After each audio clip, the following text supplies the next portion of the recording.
Coming up next, a 70s classic that contained a date that would become the most famous in song history.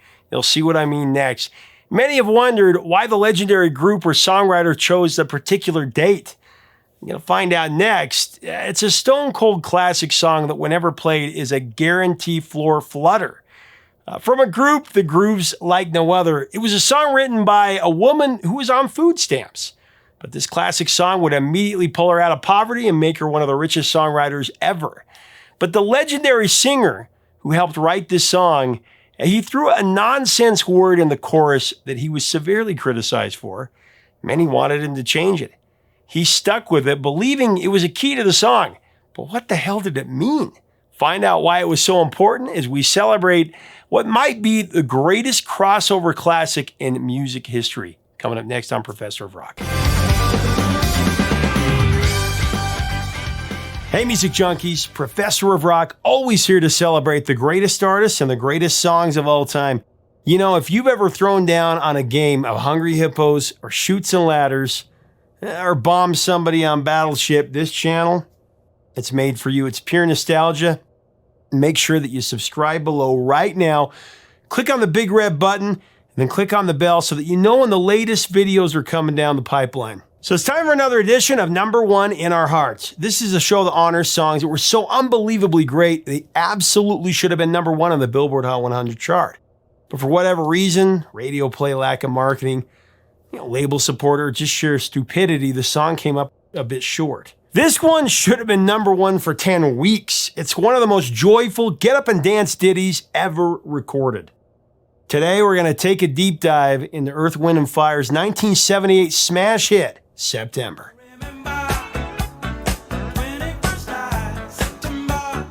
Seriously, how this wasn't a number one hit right out of the gate, it's beyond me. It's so good. I really can't say enough about Earth, Wind & Fire. One of my favorite groups ever. They're just so electric. So today, I want to celebrate this sensational group, their incomparable leader, Maurice White, and their signature song, September, which is a guaranteed hair standing on end, smile enhancing extravaganza if there ever was one.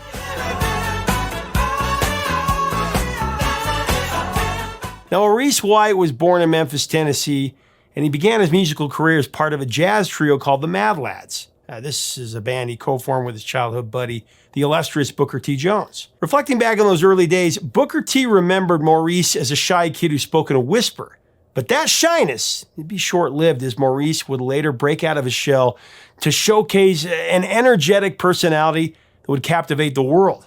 Now, after the White family moved from Memphis to Chicago, Maurice played drums for a few local bands, including the Pharaohs and the Jazz Band, before getting hired as a session drummer for Chess Records. There he would play with a couple of all-time greats, Etta James, Chuck Berry, and Junior Wells.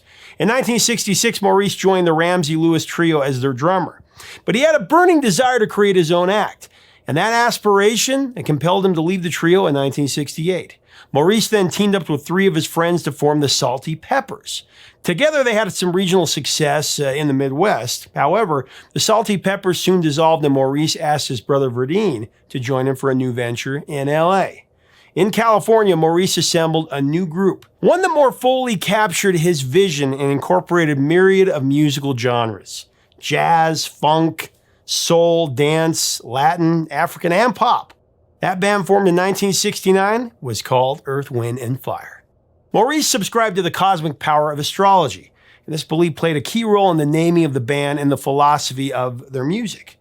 Maurice's astrological sign was Sagittarius, whose primary element was fire, but also included the seasonal qualities of earth and air. In the late 60s, Maurice sought the counsel of a top astrologer named Mr. Black. After Maurice shared some details about his life, Mr. Black spent about an hour doing some research about his chart. When finished, Mr. Black said, "Whoa, son, you have no water in your chart, only fire, air, and earth signs. That's a very odd occurrence. I've only seen a few of those." Now, Maurice asked what that meant, and Mr. Black told him it usually means a pronounced lack of emotion. But son, this chart is to show you your natural tendencies. What you do with the information will determine your life. This unexpected assessment, it hit home with Maurice, He felt that he had been compensating for a lack of emotion in his life by having an emotional relationship with his music instead. With these thoughts in mind, Maurice named the new group after the elements in his astrological chart.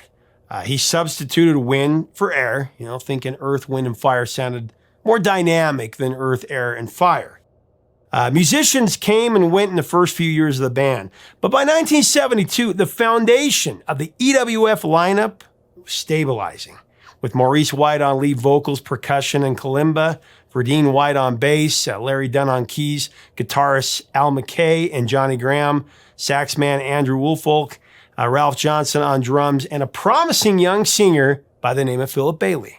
The makeup of the band was further bolstered in 1974 when Maurice and Verdine's younger brother, Fred White, came on board as an extra drummer. And with the addition of the EWF horn section, later called the Phoenix Horns, this increased EWF from 9 players to 13. 2 1974 releases, Head to the Sky and Open Our Eyes, established Earth, Wind & Fire as an albums act.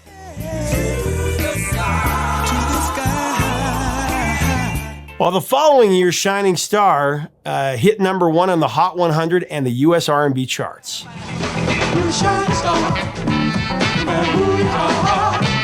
Of course, more hits followed throughout the 70s, including R&B charts number 1, Sing a Song, and Getaway.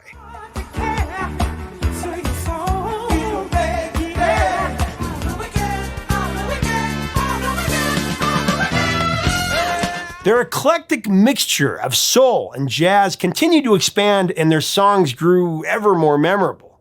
Everything about Earth, Wind & Fire was meticulously scripted by Maurice. He wanted the music of EWF to inspire people and lift them up to a higher plane. There's definitely a deep spirituality to their songs. Part of the reason for that is the use of symbolism from religions and philosophies all around the world. Maurice and his band, they were persistent in their examination of global cultures and beliefs, always learning as much as they could about all kinds of different people and sharing the best of their findings throughout their music. Now, their 1978 hit, September, would epitomize the unity and open-mindedness that they sought to foster. This is one of the most joyful jams of the rock era for sure. No matter who you are, this song is guaranteed to put you in a great mood stat.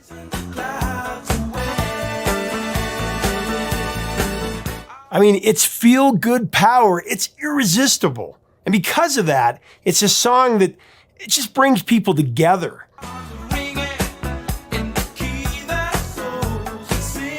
So September was included as an original track on the band's first Greatest Hits compilation, The Best of Earth, Wind & Fire Volume 1. That record rose to number 6 on the Billboard 200 and was certified platinum ×5 in the United States alone. September was written specifically to be the album's new single. And actually, according to Maurice, it was the 3rd song in a musical trilogy that he and Al McKay had written. First 2 songs were the aforementioned Sing a Song and The Best of My Love, which was written and performed by The Emotions in 1977, big hit there.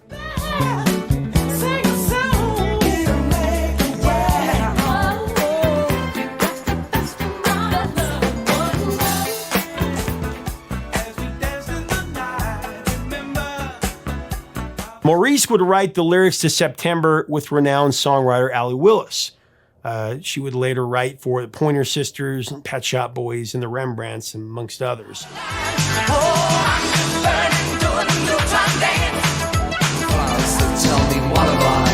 have I done to deserve this?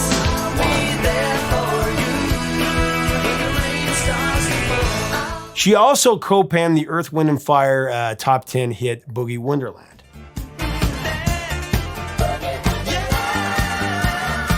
However, at this point, Allie was still a struggling songwriter. She was actually living off food stamps. Now, fortunately, a friend of hers was friends with Verdine White. That friend put her in touch with the band. Now, as Allie tells the story, one day Maurice just called her up, and the conversation went something like this. Allie answered, "Hello? Hey, this is Maurice White, and I want to know if you want to write the entire next Earth, Wind & Fire album with me."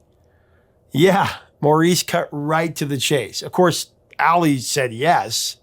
She called that conversation the most surreal moment of her life. How could it not be? I mean, you think about it. There she was seconds before that, figuring out how she was going to make ends meet, with food stamps. I mean, living off of that, just barely surviving.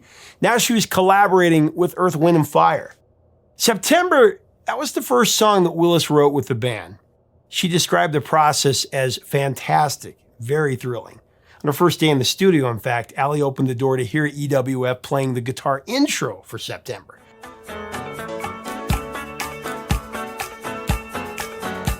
She thought to herself, please let this be what they want to work with me on. She knew it was going to be a hit from the very start. Now, by the time she left the studio that first day, Maurice had already taken a liking to her, so he gave her some homework. He actually gave her a list of philosophical books to pick up at a local bookstore. And from the look on her face, Maurice could tell that she thought she was in over her head. But he knew that she wasn't.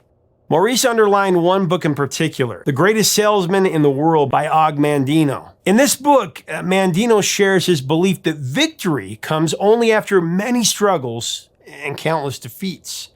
Several passages in this particular book, they really hit home for Maurice, and he wanted Allie to know exactly where he was coming from. Now, Allie said that what started as a very simple experience for her turned into an incredibly complex and profound experience, in fact. She dove right into all of these books, and she thought at first that she really didn't understand much of what she was reading. Maurice said, you know what, just stick with it. He thought she was a very spiritual person and that she had an important message to share. So Allie pored over these texts, trying to figure them out for months. As a result, the lyrical ideas started piling up. It turned into something like 25 or 30 pages of notes. This period of reading about religion and philosophy, it permanently changed her life in a great way. And, she credits Maurice for making that happen.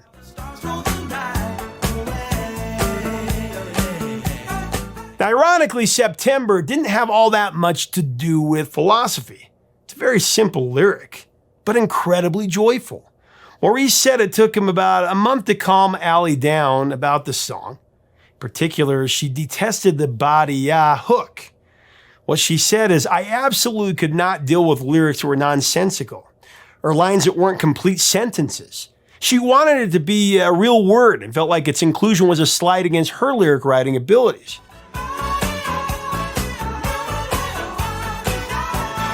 She actually rode Maurice about it for 3 long weeks, finally protesting, you can't leave the ba-de-ya in there, it just makes no sense. But for Maurice, the lyric, it was non-negotiable. For him, it was an essential part of the song.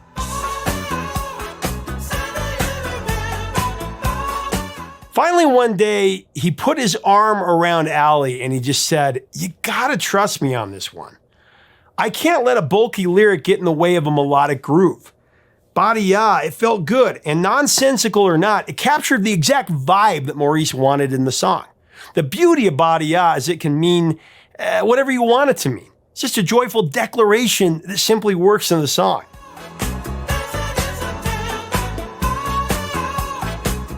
Allie, for her part, she would come around eventually. She took Maurice's advice to heart, literally. Later, she called it the greatest lesson she ever learned about songwriting. Never let a lyric get in the way of a groove. Now, another curious part of this song is the mention of the 21st night of September in the song's opening verse.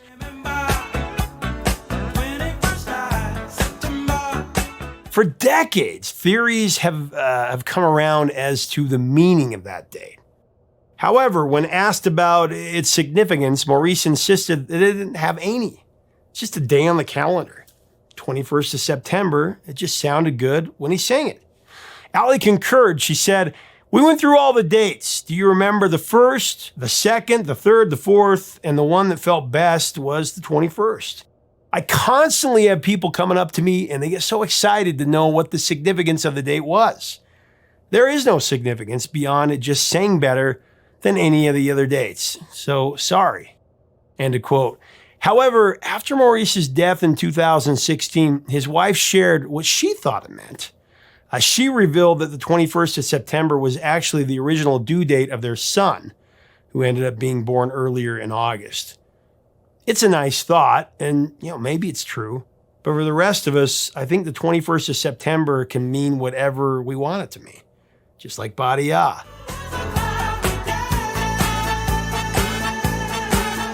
But that's the beauty of this song. It's been passed on to the world, and now each of us can fill in the blanks with our own experiences. Whether that incredible night in our own lives actually happened on the 21st of September or not. This song helps us to remember what it felt like, what it feels like to fall in love, to chase the clouds away.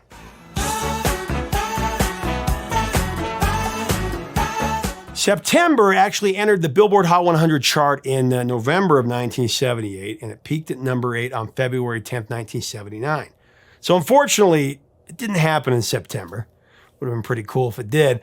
It also climbed to number 6 on the Cashbox chart, and it went to number 1 on the Billboard R&B chart. It also became one of the best-selling singles for EWF, turning in global sales of well over 3 million units.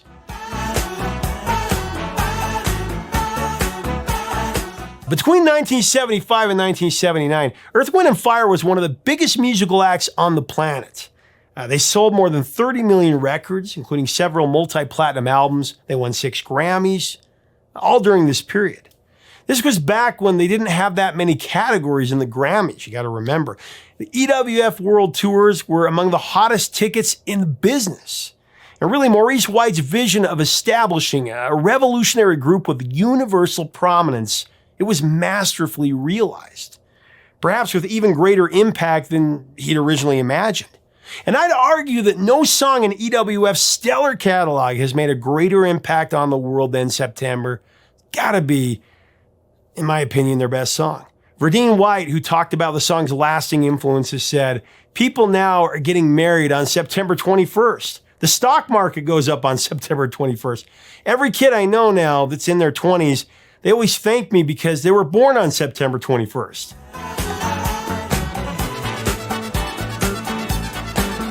This song has had an incredible effect on so many people, so much more than we realize.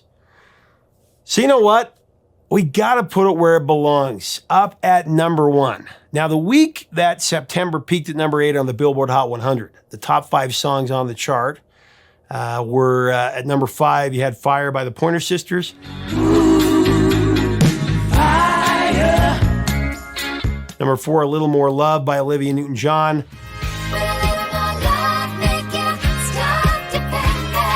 Number 3, La Freak by Chic.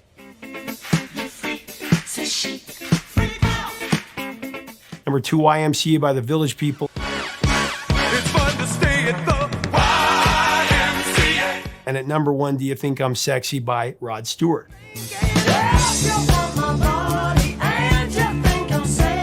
Great selection from a great time in music history. But with Rod Stewart getting multiple weeks at number 1, I think, to show our respect for this incredible song, we just need to give one of those weeks to September. It just deserves it for sure.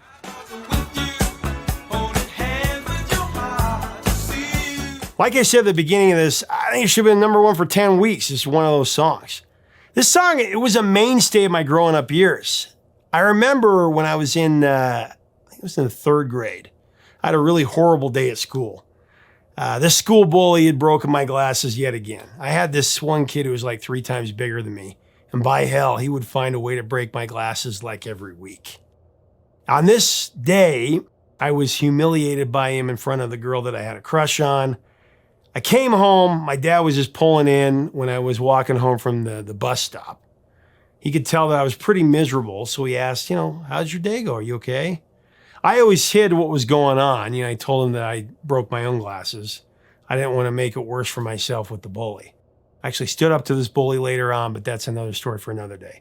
So I remember I got in the truck with him and he, took me down to this little market by my house called B&J Market. This is the coolest place in the world. It had comic books and Mad Magazine, Rolling Stone, when it was cool. And it had this whole wall of candy, Garbage Pail Kids, baseball cards. And they had these cassette tapes under lock and key in this glass case. He had to unlock it to get them out. It just seemed like this treasure. So we always went there, we'd get a pop. He'd let me get some candy. On this day, he let me pick out a comic book and a tape and a pop and a candy. I was over the moon. I picked the best of Earth, Wind & Fire Volume 1 because my dad had their records and he listened to them. I loved them. And it was like $4.99 or something. When we got in the car, I was trying to open the tape, to play it. And lo and behold, the actual radio was playing September. So on the way home, we just jammed to this ditty. My horrible day, it was turned on its nose. It turned into one of my favorite memories of having a terrible day that just turned around because of a song.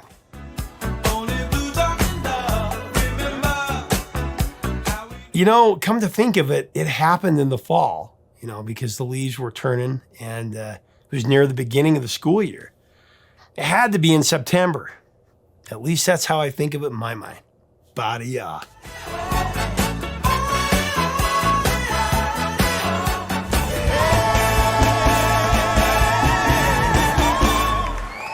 Thanks so much for watching. Leave us a comment about Earth, Wind & Fire, and this should have been a #1 hit for sure, September. What are your memories of this song?